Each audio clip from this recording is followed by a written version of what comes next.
ඊළඟ ආපදා බලපෑම හේතුවෙන් පූර්ණ වශයෙන් හානි සිදු වී ඇති පදිංචි වීමට නොහැකි නිවාස සඳහා නව නිවසක් ඉදිකර ගැනීමට ලබා දෙනු ලබන දීමනාව. නාය ගිහිලා තියෙනවා ගෙදරනේ ගම් වතුරට ගේත් ගලාගෙන ගිහිලා තියෙනවා. සාමාන්‍යයෙන් ඉස්සර දුන්නේ කොච්චරද? සාමාන්‍යයෙන් ඉස්සර දුන්නේ ලක්ෂ 12යි. එහෙම නැත්නම් 16. අපි මේ සැරේට පමණ පසු ආවොත් ආයෙ බලමු. හැබැයි මේ සැරේදී අපි නිවසක් අහිමි වුණු අයට නිවස ඉදිකර ගැනීම සඳහා ලක්ෂ 50ක් ලබා දෙනවා. සමහරවිට Tamanට තිබුණු නිවසට වඩා සමහර අයට මං හිතන්නේ ලක්ෂ 50ට වඩා අධික වටිනාකම් සහිත නිවස් තියෙන්නේ නැති. සමහර අයට ලක්ෂ 50ක වටින්නේ නැති නිවස් තියෙන්නේ නැති. හැබැයි අපිට ඒවා ගණනය කරන්න බෑ දැන් ඒවා ගහගෙන ගිහලා ඉවරයි. ඒ නිසා අපි ලක්ෂ 50ක දීමනාවක් දෙනවා මේ නිවසක් ඉදිකර ගැනීම සඳහා.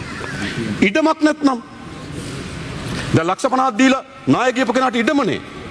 ඉඩම නැත්නම් මොකද කරන්නේ? එහෙම නැත්නම් අවදානම ලක් වෙලා තියෙනවා නැවත අවදානම් කලාපෙට යනවා. යන්න දෙන්නේ නැහැ. අපි උපරිම මා දැන් දාගෙන තියෙන අවදානම් විශේෂම කලාපවල මේ සෙනසුරාදා ගිහිල්ලා ඒ පළාත්වල රජ ඉඩම් තියනවද කියලා හොයනවා. මම හෙට නුවර නේද?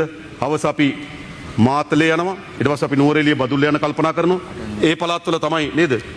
ඔව්. ඒ පළාත්වල තමයි මේ ඉඩම් ප්‍රශ්නේ තියෙන්නේ. අපි දිසාපති තුමාලා හම්බෙලා රජ ඉඩම් තියනවද කියලා හොයනවා. ඒ වුණොත් මේ ලක්ෂ 50 ගන්න කෙනාට රජයෙන් ඉඩමක් දෙනවා ගයක් හදාගන්න. රජයෙන් ඉඩමක් දෙන්න ඉඩම් නැත්නම් ලක්ෂ 50 දක්වා දීමනාවක් දෙනවා.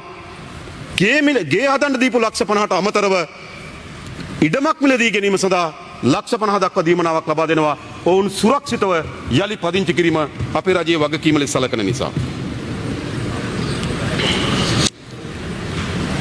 ඊළඟ ආපදා බලපෑම හේතුවෙන් අර්ධ වශයෙන් හානි වූ පිළිසකර කර ගැනීම සඳහා ගෙවුණු ලබන දීමනාව. ආපදාවට ලක් වෙලා තියෙනවා මුළු බණින්ම නිවාස විනාශ වෙලා නැහැ. දැන් ප්‍රතිසංස්කරණය කරගන්න පුළුවන්. ඔව් ඉඩමයි ගේ දෙකම ගියා නම් රුපියල් කෝටියක් හම්බ වෙනවා. එක්ක ලක්ෂ 50යි ඉඩම මිලදී ගන්න ලක්ෂ 50යි එක්ක ලක්ෂ 50යි ආණ්ඩුවෙන් ඉඩමයි. එයි මේ ජනතාවගේ ජීවිත අපි සුරක්ෂිත කරන්න ඕන. අපි හැමදෙනාම එකතු වෙලා මේ ජනතාව බලා ගන්න ඕනකම තිබෙනවා.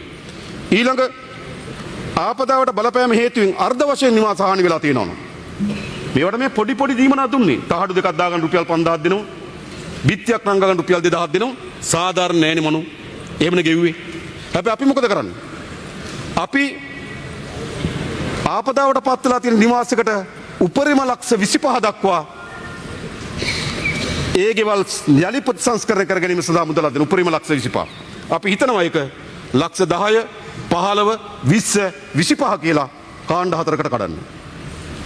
තහඩුවක් ගියත් ලක්ෂ 10යි. ඇයි තහඩුවක් කියන්නේ ඊටමත් එතනේ නිවසක් නෑ උන්ට. අපි දන්නවා මේ පළාත්වල තියෙන ප්‍රශ්නේ.